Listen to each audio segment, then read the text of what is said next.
Hey everyone, welcome back to Cincinnati Zoo Tales. I'm Jenna. And I'm Mark. Thanks to all you listeners for joining us for another episode. Jenna, we got a really fun show lined up today. I'm ready to learn a lot. We're being joined by Dr. Jess Heinz, who's an associate veterinarian here at the Cincinnati Zoo. I'm really excited because we're going to talk about a couple specific experiences that you've had here and some really exciting work that you've done. But first off, just thanks for joining us today. We know you're really busy, so we appreciate you taking the time out to join us. Hi, thanks guys. I'm Dr. Jess, and I'm here at the Cincinnati Zoo, and I'm excited to talk to you guys.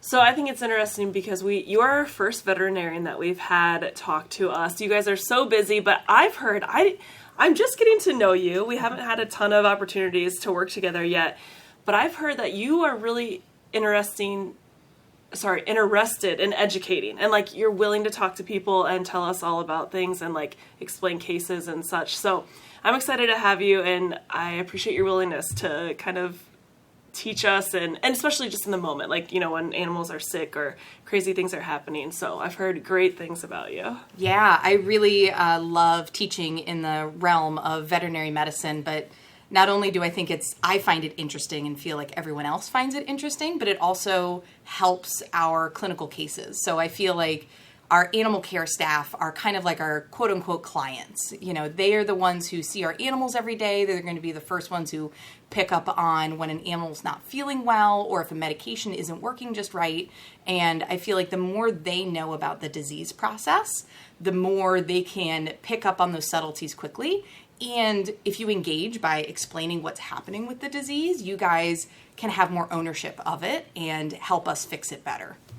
That's such a good point. And yes, it takes like, you guys don't have the time to know every single animal and be able to watch them after you do make a diagnosis or give us a certain medication. So it is up to us. So the more we know, the better we can help you out, and the animals, of course, and the end of it all. So definitely. What got you started? Like, what did you grow up wanting to be a vet? Did you grow up loving animals like we always say? Yeah, so I have the same tagline as everyone else. I grew up loving animals.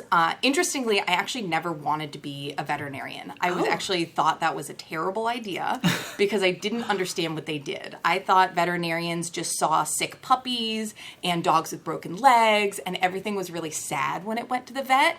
And the vet was this scary place where like you got poked with needles and everything. And so I never wanted to be that person to the animal where the animal sees you when they get scared. I'm not saying that's not true. I was going to say, that was always my word too. That does happen, but on the same side, you make the animals better, and that's a really wonderful feeling. Especially in zoo medicine, we do a lot where there's training opportunities for medical care, and that is a wonderful opportunity to have positive experiences with the animals. However, usually the vet only comes around when an animal's not feeling well, and I've had many cases in which animals just don't like me, and knowing that I'm helping them, even if they don't understand, is a good enough feeling for me to kind of get over that experience. What changed your mind then? So you didn't want to, and you thought it was like this negative stuff, which there are parts, but so what flipped that for you? Yeah, so I went through my high school and undergraduate and was really trying to decide what I wanted to do with animals. I thought I wanted to be the next Jane Goodall, who was a brilliant researcher who really helped revolutionize the study of chimpanzees, and I wanted to go out into the wild and discover something and really make a global impact on non-domestic species. And I was having a really hard time doing that. I was looking into PhD programs. I was a zookeeper for a little bit. And as working as a zookeeper, I saw the vet. And the vet got to come in and they got to help every animal in the zoo. And I started to learn they're doing research. They're learning all of these things about endangered species, and they're sharing that information. And I realized the zoo vet is the one that is kind of the jack of all trades, and they have the opportunity to do anything. They can go to Africa and help with a veterinary case there and change the health of the animals, or they can partner with a university and do research. And so I really saw that as an open door. And when I started in vet school, instantly fell in love with medicine. Just the challenge of it, the kind of putting all the puzzle pieces together and Sherlock Holmes figuring it out.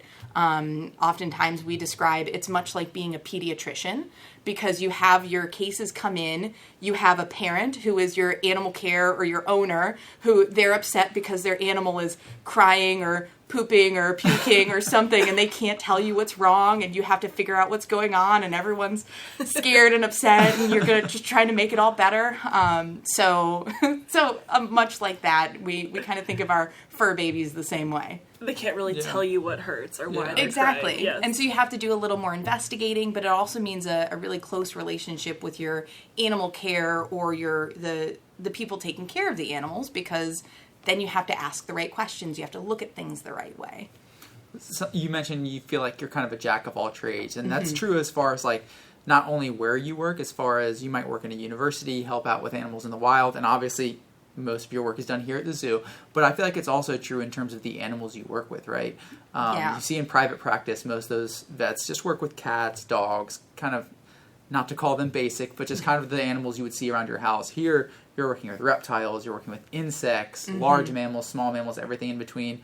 How do you kind of balance all that knowledge? That's what I've always been curious about, because there's so much to know and so much to learn.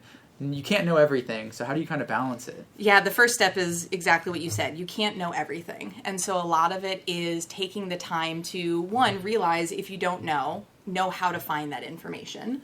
And if you can't find that information, then you have to figure out how to extrapolate or decide, well, I know a similar species or a similar disease in something else. How do I transform that into this species? So, you have kind of slightly easy transformations of a tiger is just a really big cat. A Mexican wolf is just a dog that really wants to bite you. But then you have things like I've treated jellyfish, and you're like, how do you? Okay, what yes, is how like do a you? What do you? How what do is you like a jellyfish? And a lot of this comes from looking at research or looking at other animals. You look at its natural history, and you work with the people who are working with that animal. A lot of times when I'm working with a species I don't know much about, I take a little bit of time to read up. There are textbooks, there are journals, there are publications that have information about veterinary medicine in non-domestic species. And so the first place I look is there. And then I'll also look at my colleagues. I will reach out to veterinarians I've worked with in the past, or veterinarians that work at institutions that have more of that species. And we have a network called the Association of Zoo Veterinarians that we collaborate between. And that's one of the things that I've absolutely loved about veterinary medicine from the day that I stepped in, is everybody is on the same page, everyone's on the same team. So you hear sometimes in like human medical school that it's very cutthroat and you want to get in, you want to do that. And I found veterinary medicine is the complete opposite. Everyone came into this profession wanting to help animals, and we will do it by any means necessary. And often that means reaching out to somebody else and asking a question. So we spend a lot of our own time publishing this information. It takes a lot of time to write things down in a journal and get them, reviewed by a larger group and then published into a written article. And that way, that's what I'm reading. I'm reading those articles to see how do I get this information to help our collection. And then I reach out.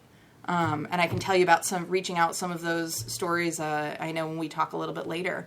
But it's really, it's a giant collaborative effort, and that's really wonderful. So it's taking a lot of time to think and look and realize that I don't know everything and continue to educate. You guys are so busy. Not only are you working all day helping the animals here, but then you have to go and do all of that extra and then also publish things, and it's incredible. But if you don't mind, could we back up a little bit and kind of just tell the listeners the route you took to get here and like how long it took? And you were a zookeeper, was that during undergrad or like how did you fit all of that in? And a little bit about like the actual schooling you did and how you got to where you are. Yeah. So how did I fit all that in? I am much older than I look. No way.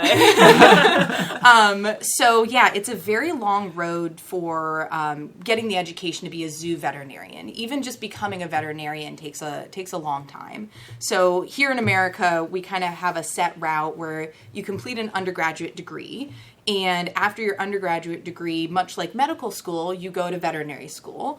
And there are only around there's under 30 vet schools in the United States, I believe. I'm not totally up on the numbers. So it's pretty competitive. It's kind of hard to get into those. So a lot of people work very hard and they might get waitlisted one year and then get in the next year. But that means that the pool of people you're pulling from are very passionate and they're working very hard. So I was educated with a cohort of people that are brilliant and still my friends to this day.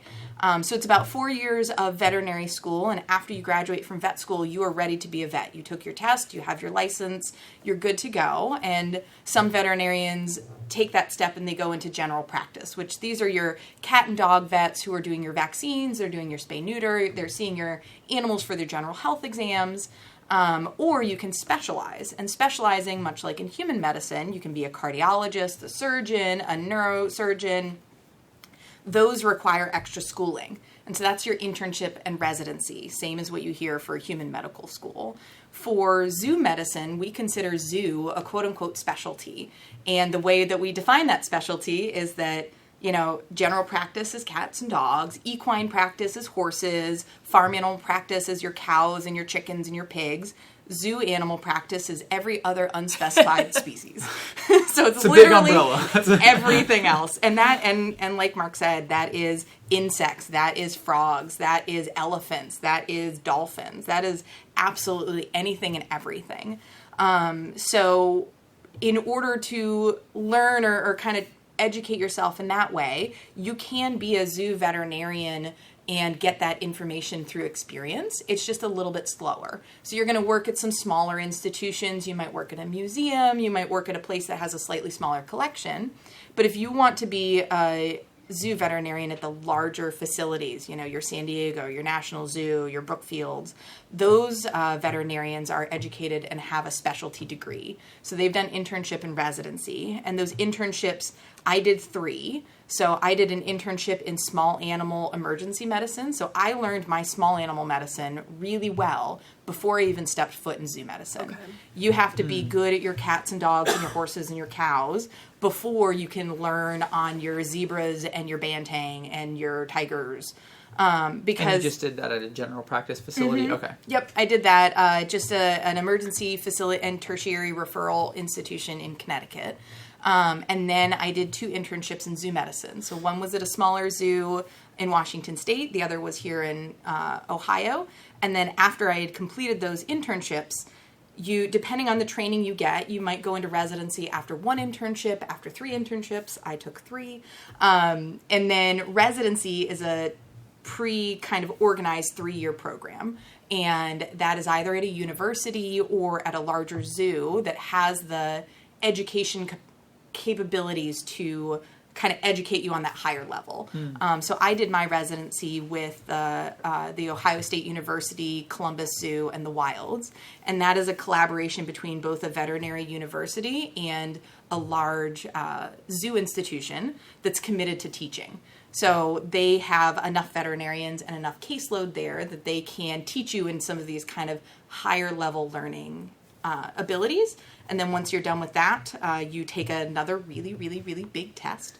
And I actually haven't taken that test yet. I'm still studying for it. Okay. So they recommend that you take about 18 months to study for it. Wow. Some people start that studying during their residency. Some people do it afterwards. I'm doing it afterwards.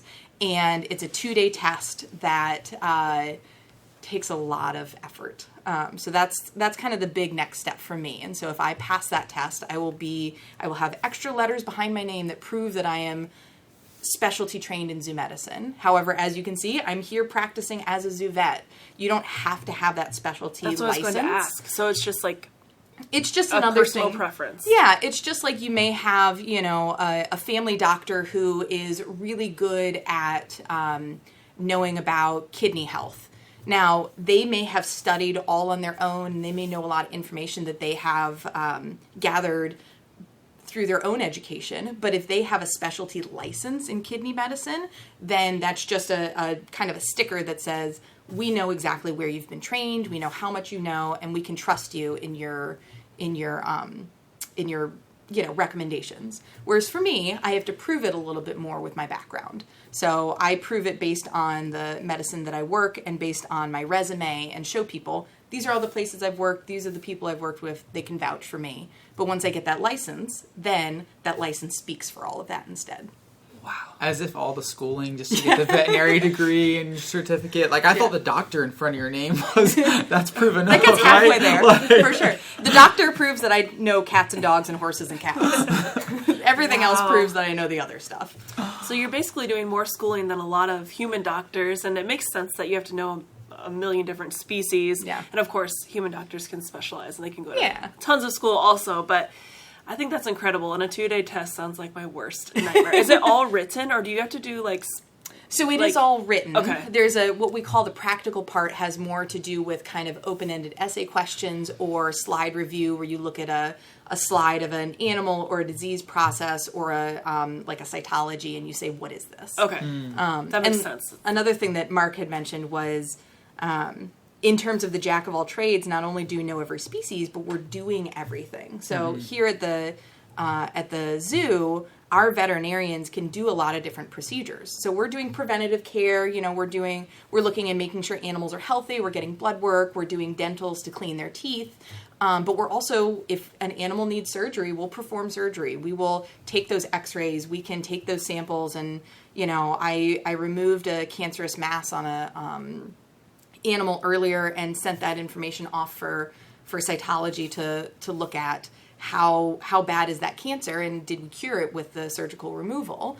And then if we have something that is beyond our capability, you know, we had a cardiologist come in and do a heart exam on one of our animals because I know a lot about the heart, but I don't have that specialty knowledge. So then we'll pull in specialists from other areas, and they may know everything about the heart, but I know about this species. And that's where we combine our knowledge, and they give me what they would say if it was a cat or a dog, and then I translate that to a penguin or to a snake or to a zebra or whatever it might be. That makes a lot of sense. So what would be your favorite part? Do you like the diagnosing? Do you like the working with all the different species the best? Just like the variety? Do you like surgery? What would be your favorite part? Yeah, all of it. My least favorite part is writing records. Okay. I'm with you on that. So I probably spend for every hour that I spend touching an animal or looking at an animal, I probably spend 2 hours writing records and looking up information and reading books and reading articles about that disease process or that species. So I spend a lot more time learning and writing than I do with the animals. But one of my favorite parts is whenever I'm working with a species that the animal care staff is particularly passionate about, either that individual or that type of animal, I always learn something and get really excited when I can find something new or and of course always the most rewarding is when you have a sick animal and then you clear them from your case history. You're like, I fixed it. I don't need to recheck you. We're good to go. So those are always the most satisfying. That's always the best message to get is when the vets say, case is clear, you're done. Right. no more, rechecks needed. No rechecks, no more medication. No more medicating. Definitely. So recently, some people may have already heard this story, but we had an aardvark with a tooth issue, and you guys did something that I don't know if it's been done before, but we haven't done it here at the Cincinnati Zoo. So will you tell us about Allie the aardvark and her case, and just, I think it's really unique, and how we had some collaboration with another zoo. If you just share a little bit, like, just from the beginning. So Allie the aardvark, she was definitely a special case, and I've grown very close to her because I've worked with her a lot now. So she's an 18-year-old aardvark who presented with dental disease or a tooth problem. And she actually had a long history of having tooth problems, and this is not uncommon in aardvarks. And it's one of the things that we see in our older animals of any species, is many of these animals, if they were in the wild, they wouldn't live as long as they do in human care. So we have, they have free health care here. They have, every meal that they need provided for them. They have perfect nutrition. And no predators. No predators, nothing to stress about. And so they tend to live longer than we would see out in the wild.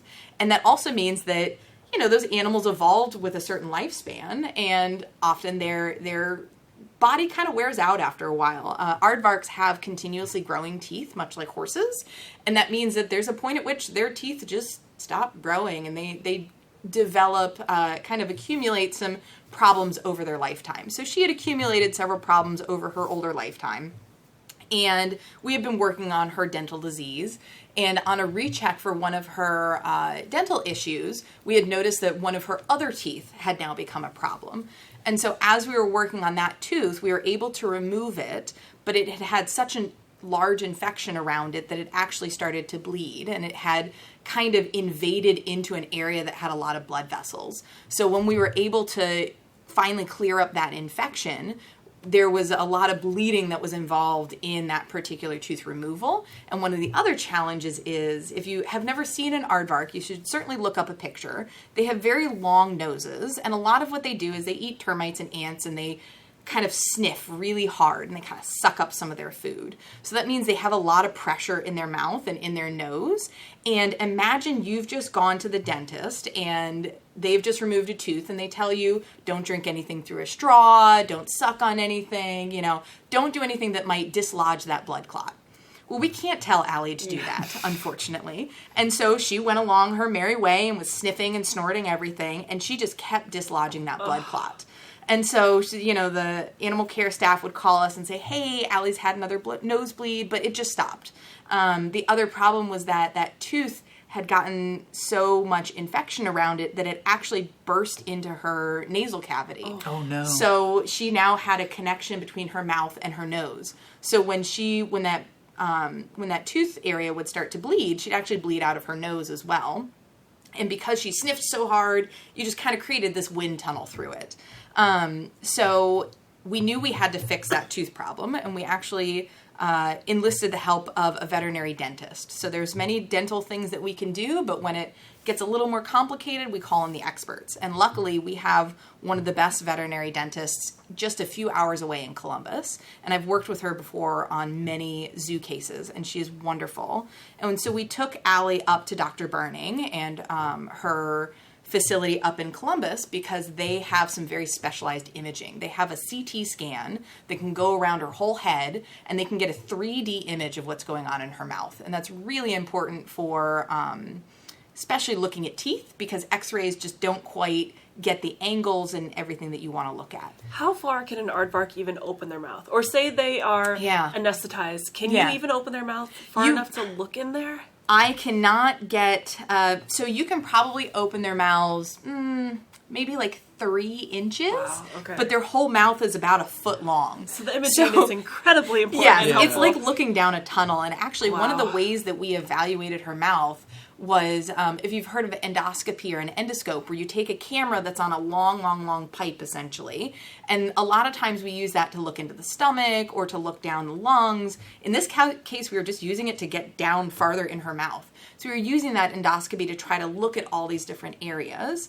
And so we were combining that with the CT scan, and we were able to essentially look and determine that she had some tooth issues that we needed to fix. And so when we had her at Dr. Burning, she was as you mentioned, it's impossible to open their mouths as wide as you would a cat or a dog. So in order to get access to the teeth that were all the way in the back of her mouth, we actually had to make an incision in her cheek and go in at it from the side. So now you're combining surgery with dentistry. Yeah. And Dr. Burning did an amazing job we worked on one side of the mouth. We got everything done in there that we needed to. Unfortunately, it just took a really long time. And so we decided, you know what? Instead of keeping Allie under anesthesia any longer, we're going to end this now. We're going to wake her up. We're going to make sure she heals from this first dental procedure. And then we're going to do the next one a couple weeks later. So after we had woken Allie up, we had taken some blood work on her, and she was just kind of really slow. And we realized when we submitted that blood work and took a look at it that her red blood cell level was very, very, very low. So essentially all that bleeding that she had done with her nosebleed, because we didn't have a whole lot of bleeding during her dental procedure. It was actually very well controlled. We realized that those nosebleeds that she had had earlier had really lowered her red blood cell level to the point that she was very anemic. And when an animal's anemic, when they don't have those red blood cells, essentially blood is what carries oxygen to all your organs. So you're not getting enough oxygen to your kidneys, to your liver, to your brain, to your heart, and everything just kind of slows down. And it is a very high risk of death. And so we realized that her red blood cell level was so low that she was at risk of death if we didn't do something about it. Now, the challenge is you hear about blood transfusions, and you know, many of us know that if you have a person who needs a blood transfusion, they need a very specific kind of blood because we all have blood types. So, you know, are you a universal donor? Are you a universal recipient? Do you have the right type? We don't know that about aardvarks. There just hasn't been studies in it, and there hasn't been a need for it because a lot of times when you have these species that are not often kept in human care, you're not taking blood and doing these invasive procedures just for the fun of it. Right. So you gather a lot of this information during a disease process, and so it means you have very limited knowledge. So this is where we have to extrapolate from other species. You know, we know some species have blood types, some don't. And one thing that we've learned from dogs is that dogs do have a blood type. However, they don't create as strong of an antibody response until they get introduced to foreign blood twice. So what we say is, quote unquote, the first blood transfusion is free, which means that the reason you don't want to give the wrong type of blood is because when an animal who has one blood type sees blood from another kind, it just attacks it. It assumes that it's an invader. It assumes that it's something that shouldn't be there. So it just destroys it. And so one, now you have destroyed all that blood that you've just put in. And two, the kind of the debris from that blood can be toxic to some of the organs. So that's one of the reasons you have to be a little bit careful. And when in dogs, if you do a transfusion and you do the wrong blood type, they don't know their body doesn't know what's happening yet. So the first one's free. You can get away with it. And you just have to make sure if you do a second blood transfusion, that body is now prepared for something foreign. So you have to make sure it's the correct type. So we were hoping the same thing was true with Allie, that quote unquote the first one would be free. Now, we didn't just rely on this entirely. And we wanted to make sure if she had a negative reaction, we gave her medications to prepare for that. But the first step is, where do we get blood? Here at Cincinnati, we only have one aardvark right now. And so how do you get something that is appropriate to put into an aardvark? Can you use dog blood? Can you use blood from a cat? Can you use blood from a horse? You know, what is the other species they are similar to? And the answer is nothing. Wow. So one of the things that we will do, and we literally will pull up a textbook on taxonomy and look at all of those branches that you see between different species and say, what branch most closely aligns with this species? When you're looking at a ferret, is a ferret more like a dog? Is a ferret more like a cat? It's a little bit more like a cat, but it's not a lot like a cat. So we did the same thing with aardvarks, and what we came up with is they really are not near anything. So then the next step was, is there anything that is synthetic that we might be able to use that is used in a variety of species that would be the least dangerous option? There are some options, but we just didn't have them available. And we realized with Allie's blood levels being so low, we didn't have 2 or 3 days to figure this out. We needed a solution within the next 24 to 48 hours. I was just going to ask, when did all of this research happen? It was within hours? All of this happened within 45 minutes. Okay. As soon as we got those blood work results, I legitimately sat down with our other 2 veterinarians and I said, this is an issue that we need to address right now, and we need to cancel our other procedures that are not emergencies until we figure this out. And we did. And we sat down, and each of us had our own tasks. And, one of us reached out to other zoos. One of us sat down with the textbooks and said, what are the synthetic options that we have? One of us sat down and said, okay, how much can we learn? How much do we know about aardvark blood, and can we find any other resources? And so after that, half hour, 45 minutes, we kind of came back and started kind of a communication tree. And knowing that, this isn't something you do sequentially, you do it all at the same time. So that way we're getting information out about, can we get aardvark blood from somebody else? Is there a zoo? So we reached out actually to our registrar and to our animal keepers and said, do you know what zoos within, 100 miles have aardvarks here? And if they have an aardvark there, can we have the name of their curator and their veterinarians, and we'll give them a call? And we just started calling institutions and saying, hey, do you have an aardvark? Would you be willing to get blood for us? And so we reached out to a lot of the zoos in the area, and the Columbus Zoo and Aquarium reached right back out. In fact, that's where I did my residency, so I knew them fairly well.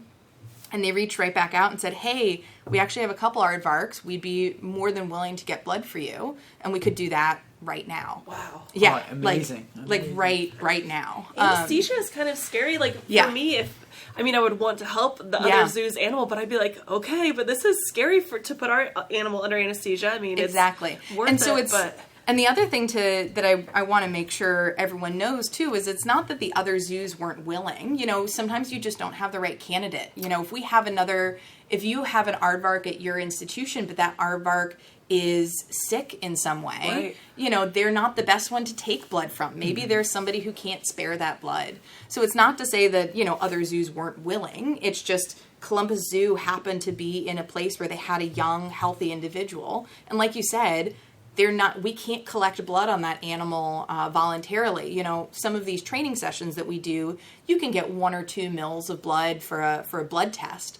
But we needed half a liter to a liter of blood. And that's something that's going to take 30 minutes to collect. So having an animal sit still that long is just not an option when we have these zoo species. So that means anesthesia. So they had to be able to have an animal that was healthy enough that they could put under anesthesia for an elective procedure, healthy enough to donate blood.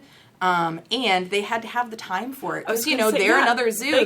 They have plenty of other things that they're doing. And so luckily the Columbus Zoo has a really wonderful veterinary staff. And one of their vet teams was available. They went and they collected that blood immediately. Wow. And we actually had somebody from our staff drive up to Columbus, get that blood, and drive it right back to us. So we had that blood within a matter of hours, which was amazing.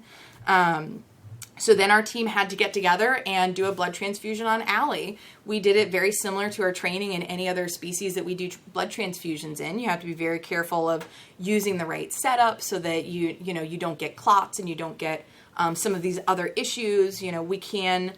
We decided, are we going to look and see if this blood cross matches with Allie? And what we realized was Allie is in such dire straits that either we give her this blood and maybe it works, or we don't give her and there's a very high chance she dies. Yeah. So we elected to just go ahead and give her the blood transfusion and deal with the consequences. So we did give her medications that would counteract a transfusion reaction, and we monitored her incredibly closely during that transfusion to see if she had any of the signs of rejecting the transfusion. Luckily she didn't, which was absolutely amazing. Yeah. While we had her under anesthesia, we also rechecked that dental incision. We rechecked the dental disease that she already had. She had a couple other issues that we were keeping track of. And then the question was, okay, how much did this transfusion make us better? And how long will it last? Because once they survive the transfusion, then you have to say, how long will that blood survive in their body? Does their body have a negative reaction and just kill all the red blood cells? And then you're right back to square one. So we knew we were going to have to recheck her several times. We kept her here at the hospital, but it was like night and day. When we woke her up, we rechecked her red blood cell levels. She was at a critically low level, and we actually were able to bring her all the way back up to just barely below normal. Wow. So we were able to give her enough blood that we really turned a 180 on her and made her almost normal again, which is absolutely staggering.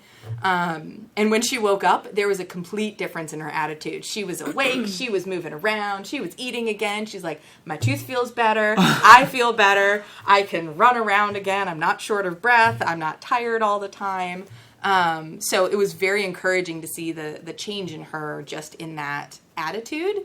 And then we knew we still had a really long road ahead. She still had dental disease that she was dealing with. We had to make sure this transfusion was working. But over the next several weeks, we continued to test her blood, and her red blood cell levels stayed where they needed to be and then kept climbing, which is exactly what we wanted to see. And we're still working on her today. I just saw her yesterday for a recheck. And we're slowly going in the right direction. She still has a couple issues she's working out, but the blood has not been an issue since. That's incredible. I have a few questions. Yeah, of course. When she no it's just so interesting. Yeah. So she went to Columbus for this dental procedure. Yes. She woke up and you realized she was anemic. Were you still in Columbus? Were you back in Cincinnati? Yeah. So we were back in Cincinnati at that point. We knew that where we were in Columbus was just at the dental hospital, so they did not have the facilities to be able to hold her and take care of her. So we knew we had to get her back to Cincinnati regardless. So she was back at Cincinnati. She was recovering. She was awake while we were doing all of this to get her blood. Because even if we were doing all of this, it takes a lot of time for those other pieces to fall into place. And so we wanted to make sure she was awake and she was just resting comfortably, essentially. It wasn't realistic to keep her under anesthesia for that long, correct, right? Okay. Correct. Because you have to think about the timing of, we made all those phone calls, we got all that information. We had figured out where we were getting blood from in a matter of hours. But again, I don't want to have an animal who is ill under anesthesia for hours just waiting. Right. Because there's nothing we're going to do. You know, she wasn't having any more nosebleeds at the point at which we were taking care of her. So there wasn't anything to treat. She just needed the blood. Wow. So it was like you were there in the morning, came back, somebody else drove back, got the blood, and came back, and it all happened in one day. It didn't all happen directly in one day, Okay. but it all did happen in a matter of about 24 hours. Wow. Okay. And then have you ever done a blood transfusion on a different type of animal before? Yeah, I've done blood transfusions in a couple different types of animals, including cats and dogs. Okay. And It so seems like it'd be a rare thing that you would need. it's not common, and I'll say it's not common for a couple different reasons. In cat dog medicine, unfortunately, a lot of times our restrictions are financial. So a lot of people can't afford, if you have a disease process that causes an animal to have a low red blood cell level. You know, you have an animal who's been hit by a car and has a lot of bleeding or something like that. Or you have a disease process that a transfusion might put a Band-Aid on but isn't going to fix. And so you put them through this whole rigmarole just to give them another day or two. And it's not fair to the animal for that big procedure to be kind of their last hurrah. So it's less common in that sense. And then when you have our zoo animals, we, hopefully we're doing a lot of preventative medicine and we don't run into a situation where you have a really low red blood cell level. But a lot of times when you have low red blood cell levels, a simple transfusion is not the fix. You need to fix the underlying problem. Oh. So usually just not having red blood cells is not the problem itself. For Allie, it was because she just had nosebleeds. She was bleeding from that previous tooth infection. And once we got that under control, that was no longer a problem. But now we had to deal with what had happened in that time. So again, it wasn't, the transfusion didn't fix her disease, but it was a treatment, essentially. It's kind of like, giving a pain medication or cutting out a tumor. It's part of the treatment, but it's not the whole treatment. That makes sense. So you mentioned you can't just test and do all sorts of things on these animals we care for no reason. So there's not much research. There's not much that you can go off of. Will you publish something about this transfusion now? But then what can you do? You have one aardvark that donated blood and one that received it. Like, how much can you even publish on that? Like, yeah. Will you share that with other vets, or how will you go about that? So I have already talked to other veterinarians who have reached out. Cincinnati did a wonderful job of kind of sharing this story, and you don't know what you don't know. So as you share information, there's more information that's out there, and I am hoping to publish this information in veterinary journals. And you're right, there's not a lot of information that I can share. I can't say that every aardvark who gets a transfusion isn't going to have a reaction. I can't tell you if aardvarks have blood types. I can't tell you, all of these different information, but I can share what I do know, which is we had an aardvark that had this red blood cell level. We gave it this amount of blood. It increased it to this level. And looking back at recheck blood over the next 2 weeks, 3 weeks, 6 weeks, 8 weeks, the red blood cells continued to persist and they stayed there. Our animal, had these kind of health parameters during our anesthesia. It had this kind of health parameter after. We didn't see a transfusion reaction despite A, B, and C. And so, if I didn't have that information, before then, I didn't have this information. But now, even if I just put that information out there, another veterinarian might say, oh, I'm in a really critical state. I don't know. Do aardvarks have really bad reactions? And they'll see one individual. Well, that one didn't have a bad reaction. Maybe I'll give this a try. Even if it's just that much information, that's more information than we had before. It's better than nothing, yeah. Absolutely. It's better than nothing. Great. And when we're looking at these publications and when we're looking at this information, we take a critical eye. We know that if we're looking at a case report of one individual, well, we can't say anything more than what happened in that one individual, which doesn't mean it's not valuable information, but we take it with a grain of salt. You know, we're not going to say that every aardvark is going to be the same. But yeah, that's how we use our scientific training and our medical training to kind of discern which information is robust and what is limited.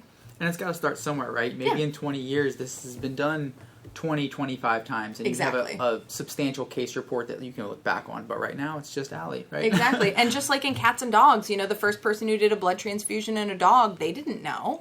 And the first time it worked.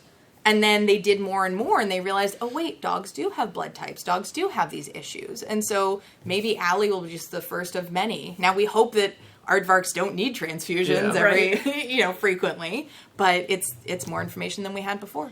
Is it, I have absolutely no idea, scientifically, is it difficult to figure out a blood type? Like, would it be worth it to collect blood from Allie and from the donor and just see maybe they do have the same type, or find out if there are different types? Or is that, like, impossible or not worth your time because it's so rare? Or... Yeah, it is interesting. It would be very educational, but I think in terms of the challenges come in who has the time, who has the resources, and who has the interest. Okay. So, what are we spending our time doing? Is this going to be, when I'm looking at what are the opportunities I'm going to pursue, it's how much of an impact is this going to make in the time it takes me to figure this out. Right.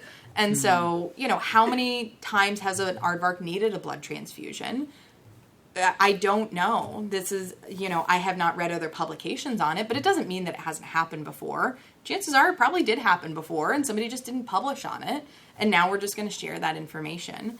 But once a disease process becomes continual, one of the things that I was going to reach out to other institutions about is dental disease. Dental disease is common in aardvarks. And is there information that if we pull together all of these stories, can we say, you know what, most commonly they get this kind of dental disease. If you use this kind of treatment, it's very successful. If you use this kind of treatment, it's not very successful. So that is a bigger problem in our aardvarks than just having a simple blood transfusion. Right. So it's certainly, it's a little bit of a give and take. Okay. Yeah, and it's nice to be able to build up like a profile for different methods, right? Mm-hmm. Because one treatment method might work for one animal and it might not work for another aardvark in the future. Exactly. Have you guys heard anything from the aardvark in Columbus? Like, I assume being a healthy aardvark, he's recovered fine, but have you guys heard anything? She's doing well. I actually worked with her when I was in my residency, and like I said, there's such a collaborative effort. Stepping into veterinary medicine, as soon as we reached out and said, hey, we have an aardvark that needs blood, we just had responses flooding in Columbus. Yes, we can do it. We can do it this afternoon. We can get this for you. And they immediately reached out, and their animal care staff were very invested in Allie as well. They wanted to know how she was doing. So as soon as the transfusion was done, I sent out messages to the dentist. I sent out messages to the Columbus veterinarians. I sent out messages to the animal care at Columbus to say, hey, Allie did great. This is what we achieved with this blood transfusion. And I've given them many updates over the last few weeks saying, hey, she's doing great still. Everything's looking good. We're making these improvements.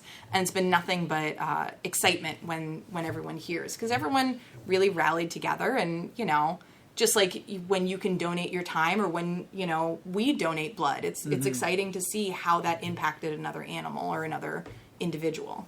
Yeah, that's really rewarding, for sure. I love that story. Awesome. I think it's so interesting, and I'm sure you have a million stories like that, and I can't wait. I hope we can have you back again and tell us about any other interesting stories you feel like sharing. Is there any other part of your job that you think we should talk about or you'd want to touch on, or any favorite things? What's your favorite animal? I'll ask that. It's always my favorite animal. Yes, everything. I don't have a favorite. Like I said, I get very invested when their caretakers get very excited. But in general, the more likely it is to kill me. I love it. Whether that's a venomous snake or a tiger or an elephant, just kind of the respect that you garner from something that is so we're such squishy beings. we have so many vulnerabilities. So yeah, it's a lot of respect. I love the cats. I love anything with antlers and hooves. I love it all. People don't like to answer that question. That's a tricky one. What's your favorite? That's a very great deliberate answer, though. I love everything, right? Do you have time to have animals of your own? Do you have pets at home? So I would love to have my own menagerie. I spend a lot of time working, so I try to be respectful of my animals' time. So currently I just have one cat. Okay. She prefers to be an only child. So I have her because she is fine being on her own while I'm here long hours, doing veterinary care. And as I mentioned, I've done a lot of schooling, and so I've moved quite frequently as part of a lot of that schooling. And she is a very good travel companion. Oh, so good. She's done well with that. It's a perfect match for you then. Exactly.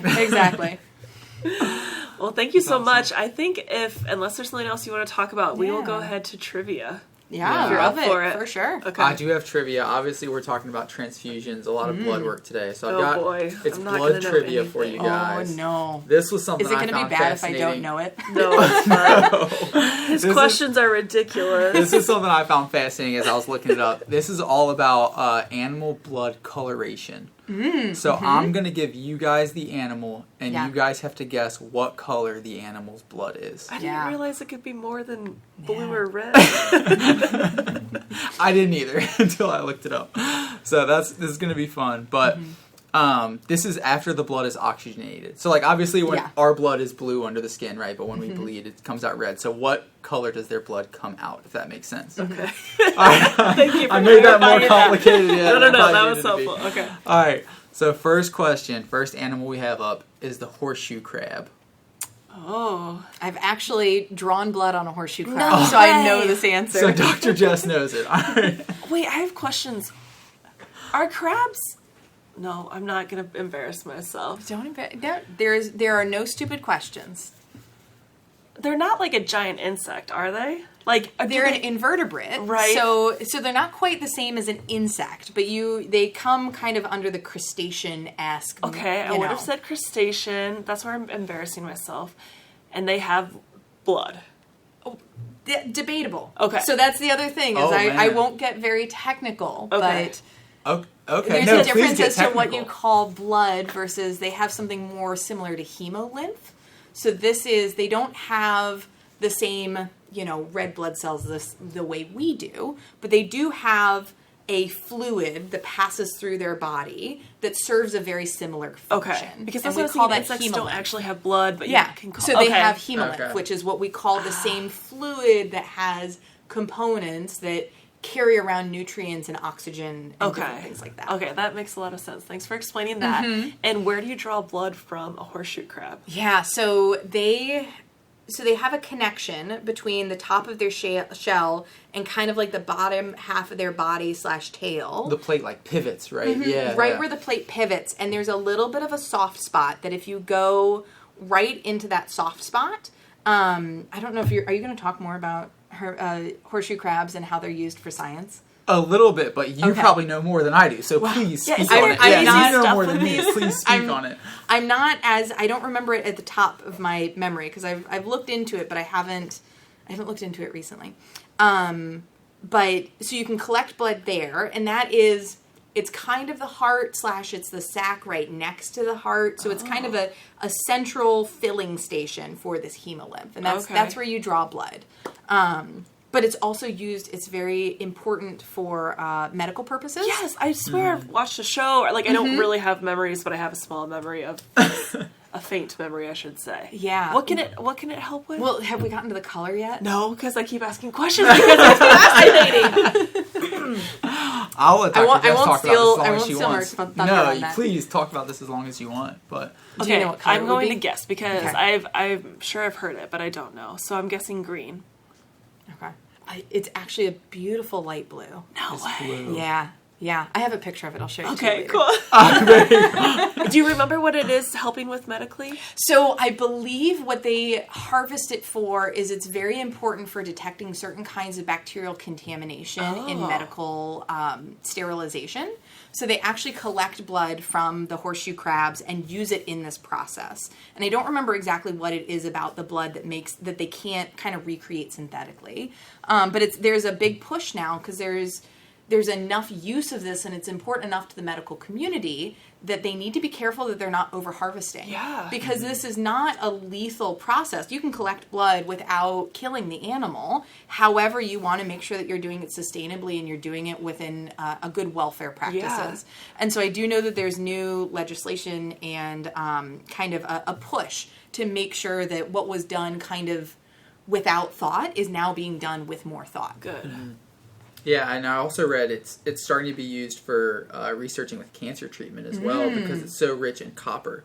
So Yeah. their blood is very rich in copper instead of iron.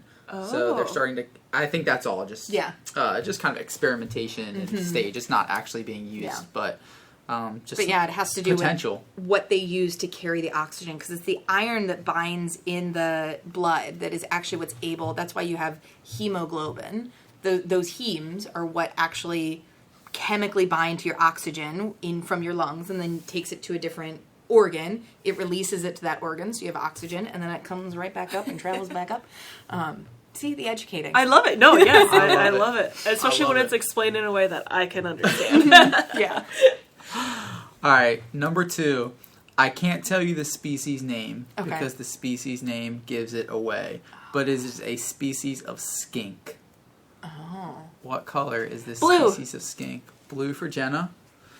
Dr. Jess, do you have I a only guess? know. But this The is the blue-tongued color of skink. its blood. Yes. Yes? I don't think I know this one. I am going to guess. Now I'm going to guess green. Okay. Green. It is green, actually. It is green. There's a green tongue skink? It's called the green-blooded skink. Oh, Yeah, that makes Jenna's so much guessing off the blue-tongued skink. Very cool animals. We have a couple at the Green-blooded zoo. But it is the green-blooded skink. Apparently its blood is green because, Dr. Jess, if I'm Yep. sure I'm mispronouncing it, help me out here. Billy it Verdon? contains a biliverdin. She Yeah. got it. Has a very high concentration of biliverdin in its blood. But wanna only eat- that makes it specific green. type of skink? No. So you want to know something else interesting about blood? Yes. Yes. So you know how when we bruise, we have a bruise that it kind of turns black, then kind of purple, then kind of a greenish yellow, and then it goes away. Yeah. So we have bilirubin in our blood, and rubin is similar to red. So that is when our blood breaks down, it breaks down into kind of a red color, but it also breaks down into biliverdin, which is more of a greenish color. Now, reptiles and birds have primarily biliverdin as part of their verd, just like, the Latin origin of the color green. And so when they bruise, it immediately turns green-yellow because when their blood breaks down, it turns into that more biliverdin color. So they just have a higher concentration. If they Very were high if they were a concentration. human, it would just be like super red. Oh, But- okay. So it's something they normally have. It's just apparently at a much higher concentration. Yeah. I'm really embarrassed about my answer. Why are you Yeah, you should be your so answer? embarrassed A blue-tongued blood. skink is that totally you a don't know thing. these obscure animal facts. How dare you, Jenna? I just got stuck on the blue tongue part. All right, number 3 here. What color is an elephant's blood? I would have guessed red. I Or think I am it's guessing red as red. well. It's red. I had to throw one curveball. I had to throw one curveball Oh at you. goodness! We just drew blood on the elephants recently. I'm like, I'm pretty sure it was red. I had to throw one curveball at you. You guys both got it. It's red. All right, number 4. What color blood is a sea cucumber's? Ooh, this is not something I know the answer to. Sea cucumber. I'm gonna go fun. Let's say purple. Purple. Okay. Jenna, you have a guess? Well, now I'm trying to think like. Glitter. Sparkly. I'm going to guess yellow. Ooh, nice. It is yellow. Nice! Jenna's got it. Yes, it's What a yellow. guess. So there's something called vanadium in seawater, and this vanadium concentrates within the sea cucumber in proteins, and the proteins turn the blood yellow. Nice. Wow. I learned something new today. There we go. It's the first thing I've taught her all day. I'm glad. I've learned a lot from Dr. Jess, so I'm glad there's one thing she's learned from me today. All right, last one here. You guys have been impressive so far. It is an Antarctic ice fish called a crocodile fish. Antarctic ice fish. It's probably gonna have something to do with keeping its blood from clotting while freezing. So what does that? I'm going to go with purple again. Purple, okay. I'm guessing blue. Blue. This is actually semi-trick question. It's colorless. Oh, that was going to be my next It is just guess. clear. It is just clear. So the Antarctic icefish has no red blood cells or pigmentation in its blood. Oxygen is apparently not carried through the blood. It is just transported through blood plasma. Oh, yeah. So you want to know something else interesting? Please, yes, please. So when we think about how we oxygenate all of our organs, oxygen is much like any other gradient. When we breathe in, we have much more oxygen in our lungs, and that oxygen can diffuse into the kind of the fluid surrounding our red blood cells or our plasma. So we do get some oxygen just by the fact that that fluid can kind of hold extra molecules, but it's the red blood cells that will actually grab extra molecules. So that's why you need the red blood cells. We rely on kind of a higher concentration, but it sounds like this fish doesn't need that higher extra transportation. They just work on whatever is diffused kind of naturally into the plasma. That's fascinating. Yeah, just colorless blood for the Antarctic icefish. I don't know. Are they transparent in addition to that? No, I've seen photos. Okay, They're not. okay. They're kind of like a grayish, blackish tone, but not transparent. Interesting. Because there are transparent cave fish, but I didn't know if that was the Oh, same yeah, thing. I know what you're talking Yeah, I've seen those. They have those at the aquarium. Yeah. Oh, I've seen nice. those before. I liked that trivia. That was today. cool. Yeah. That was Thanks fun. for being a good sport. The and last following along. trivia We was appreciate it. rough. It was about plants and Ooh. history. If he asks me, like, what time in history, it's horrible. Yeah. Well, thank you so much for being here. Yeah. This was incredible. I loved hearing about Allie, and I love that you have information to, like, give us and educate us throughout Yes, all I of the love it. I trivia. love it. That's amazing. But as we end every episode, what can I do? Is there anything you've done? Is there something that you do that you could recommend to people if they want to make a little small step to be a better steward of the earth? Yeah, I think, there are lots of things. The one thing I will say is anything that you do makes a difference. Even if it's the tiniest little thing. If we all make that one little difference, it has a much more magnified impact. So when I was working at the university, one of the things that I would do is I used public transportation as much as I could. So my commute into the university was a little bit challenging. So what I did was I drove about halfway, and then I used a park and ride. And as part of that park and ride, we were able to all get on a big bus so that we had a lot less traffic that actually went into the center of the city. And it cut down about half of the driving that I could do. And even though ultimately I used a vehicle to get from my house to the university, at least for the second half of it, that vehicle carried about 40 people. So you just knew that's, that many more cars that were off the road that, weren't putting a little extra pollution into the world. I really like that. We haven't talked about anything like that so far, and it can be difficult depending on where you live to find those options that get you where you need to go. But yeah, we haven't talked about that, and I think it's something that you may not know exists. Like, I don't know if that exists in Cincinnati, to be honest, because I've never looked into it. So I think that's great. And yeah, just like you said, the smallest things that may not seem like you're making a huge difference actually can, especially if there's a bunch of people doing it. Yeah, for sure. Definitely. Any kind of commitment to public transit that you can take, right, is a big step. For sure. I love it. That's awesome. And as you support public transit, the city sees that it's used, and then they invest more into it. And so it's kind of a feedback loop too. That's a good point. Yes. Great. Awesome. Yeah. Well, thank you so much for being here again. you I know for you're having busy, me. and we loved your stories and hearing all about it. And hopefully you'll come back and talk to us again. I would love to. Okay. That'd be great. Yeah, definitely shout out to you and the vet team. Shout out to Night Hunter staff taking care of Yeah. Allie. Shout out to Columbus, their vets and their For sure. keepers and their Yeah. aardvarks. Yeah. Well, and shout out to you guys too. Your animal care here, and I couldn't do what I do without your guys' watchful eyes and taking care of them the other 364 days a year. Well, we appreciate you guys, so thank you. Yeah. Of course. Definitely. Thanks for joining us. Thanks for everyone for tuning in for another episode of Cincinnati Zoo Tales. Until next time. Have a great day.